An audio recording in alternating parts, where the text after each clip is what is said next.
Dominic Grieve was grilled by Dan Walker on BBC Breakfast after a civil servant accused him of colluding with the EU to create the Ben Act, which forces the Prime Minister, Boris Johnson, to seek an Article 50 extension if he doesn't have a deal by the 19th of October. The former Attorney General staunchly denied the claims, which he said have resulted in him receiving a death threat. Mr. Grieve added Boris Johnson and his team do not have the power to launch an investigation into suspected collusion with the EU. He went on to say it's worrying that the government have been reduced to a propaganda machine. Speaking to BBC News, Mr. Grieve said, "May I say, that's the most astonishing statement I've ever read. Firstly, I didn't collude with the EU. Secondly, number 10 has no power to launch any such investigation any kind anyway. What on earth is going on? How can an official in number 10 Downing Street, I don't know who it is a paid civil servant, make such an announcement to a newspaper which led to my getting a death threat?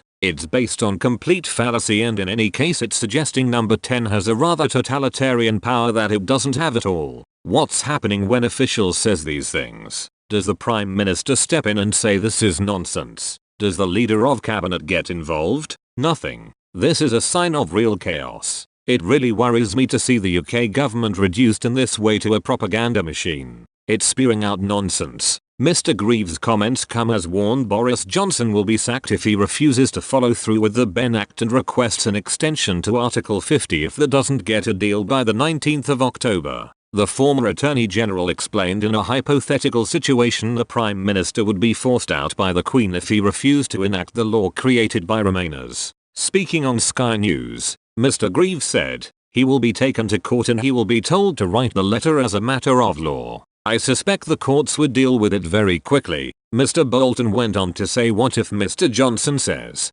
'Put me prison'?" Mr. Grieve explained, "At that stage the civil service will refuse to work for him. I assume the Attorney General will have resigned. It doesn't matter if he's his leading cheerleader, the Attorney General is a good enough lawyer to know you can't support a Prime Minister who is breaking the law of the land. If he's not going to resign, he will be out in 5 minutes. He will be dismissed by the Queen." His comments come as SNP and Labour leaders are discussing tabling a vote of no confidence against Prime Minister Boris Johnson while he attends the Tory party conference in Manchester.